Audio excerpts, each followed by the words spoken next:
When he discovered that his wife had been unfaithful, he had her body cut apart, her legs stitched onto her shoulders, and her head sewn back onto her neck, facing backwards. In total, more than 300,000 people lost their lives under his rule. Rumors even claimed he kept the severed heads of his enemies in a freezer so he could speak to them. This is the story of Idi Amin. Standing nearly 2 meters tall and weighing over 110 kilograms, Amin was once a heavyweight boxer. During British colonial rule in Uganda, his physical strength made him useful to the authorities, who relied on him to make African rebels disappear. As time passed, his preferred method of dealing with enemies became especially brutal, mutilating them and leaving them to bleed to death. Amin quickly became known for his violence. After Uganda gained independence from Britain in 1962, Prime Minister Milton Obote appointed Amin as commander of the army. 9 years later, Amin turned that very army against the government. He marched into the capital, seized power by force, and declared himself president for life. Those who opposed him faced the State Research Bureau, his intelligence unit, tasked with hunting down critics, intellectuals, judges, and soldiers. Many were executed in horrific ways. Some prisoners were forced to bludgeon each other with sledgehammers. Others were reportedly forced into acts of cannibalism. Some were mutilated in grotesque fashion.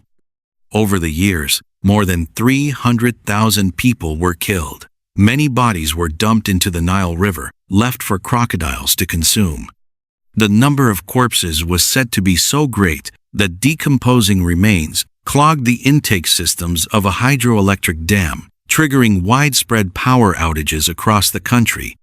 Then Amin announced that God had instructed him to expel 60,000 Asians from Uganda, a community that controlled roughly 90% of the nation's businesses. They were given little time and allowed to leave with almost nothing. Their businesses were handed over to Amin's allies, many of whom lacked the experience to run them. The economy collapsed almost overnight. Basic necessities like sugar, salt, and soap became scarce. Starvation spread. But Amin showed little concern.